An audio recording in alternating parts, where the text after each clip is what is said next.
Welcome to Feast of Tabernacles 1990.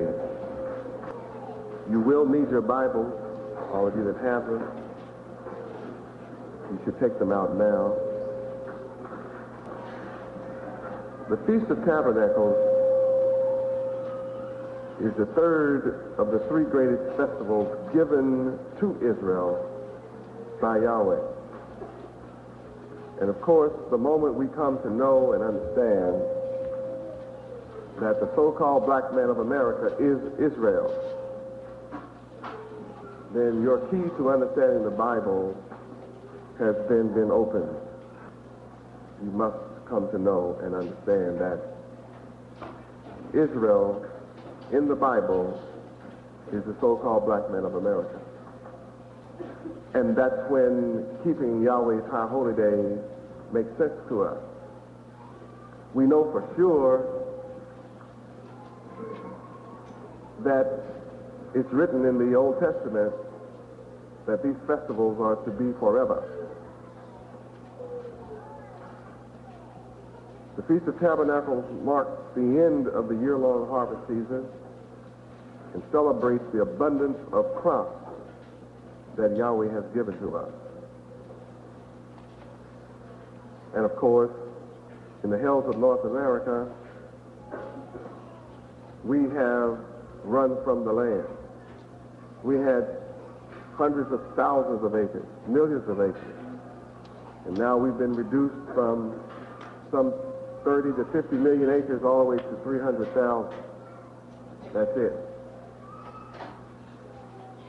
And that means that Yahweh has taken from us the ability to feed ourselves because we turned our backs on Yahweh. When you lose the ability to feed yourself, you become a victim to whoever feeds you. And they're able to exploit you, take advantage of you, and charge you whatever they wish.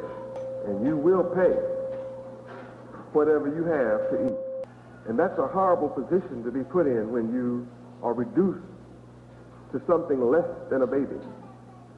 A baby depends on its parents to feed it. And it can only cry and holler and complain until someone decides to feed it. And we, the so-called black people of North America, having turned our backs on the laws of Yahweh, turned our backs on our God, Yahweh, he took from us the ability to feed ourselves, so we're dependent on someone else to feed us.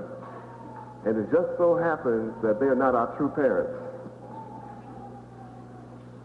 People who grow the crops that you eat and have established their manufacturing and distribution systems, their wholesale systems, their retail systems, you're outside of all of that.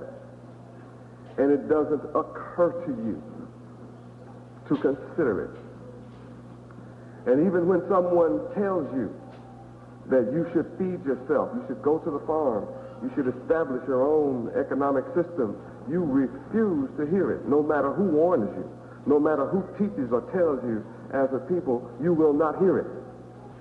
So that warning goes on the same ears as if you talk to a baby and said, baby, feed yourself. The kid will not feed himself. He doesn't know how. He's dependent.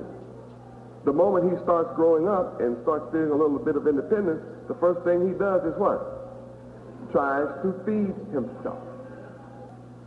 That's a sign of the baby growing up, is when he tries to feed himself. And he doesn't want you to feed him when he's in that state of mind. He will rather throw it on the floor, eat with his hands. He may be messy, but he wants to do it himself. And sometimes you just have to go ahead, put him in a high chair, put paper all around it, and let the kid go for it. He makes a mess when he first starts off. He can't find his mouth all the time. It's not always where he wants it to be.